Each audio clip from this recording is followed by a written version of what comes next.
بسم الله الرحمن الرحيم. إن الذين آمنوا وعملوا الصالحات كانت لهم جنات الفردوس نزلا خالدين فيها لا يبغون عنها حولا۔ سورہ کہف کے اندر اللہ سبحانہ و تعالی ارشاد فرماتے ہیں،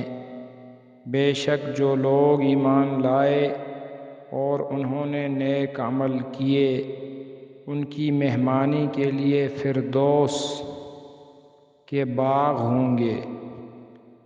یعنی جنت کے اعلیٰ درجے ہوں گے جن میں وہ ہمیشہ رہیں گے اور نہ وہاں سے کہیں اور جانا پسند کریں گے۔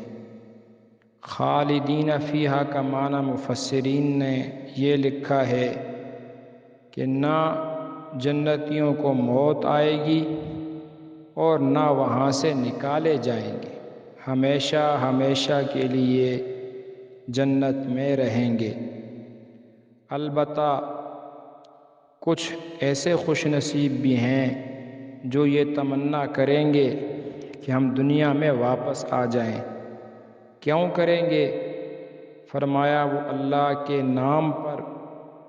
جانیں قربان کرنے والے، اللہ کے دین پر شہداء،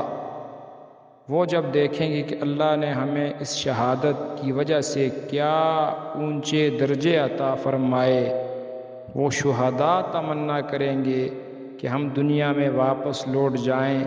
پھر دوبارہ اللہ کے راستے میں شہید کیے جائیں تاکہ ہمیں یہ درجات حاصل ہو۔ چنانچہ حدیث مبارکہ میں آتا ہے، مسند احمد کی یہ روایت ہے،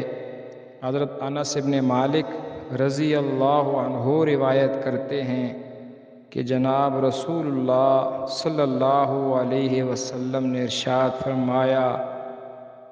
ما من اہل الجنت احد یسرہ ان یرجع الی الدنیا وله عشرة امثالها الا الشہید فإنه ود انه رجع الی الدنیا فیقتل 10 مرات لما یرا من الفضل۔ کوئی جنتی ایسا نہیں جس کو یہ بات اچھی لگے کہ وہ دنیا میں لوٹ جائے اور اس کو 10 گنا دنیا کا مالک بنا دیا جائے، مگر شہید یہ خواہش کرے گا کہ یہ دنیا میں لوٹ جائے اور 10 مرتبہ شہید کیا جائے، اس وجہ سے کہ جو اس نے فضل اور مرتبہ حاصل کیا ہوگا۔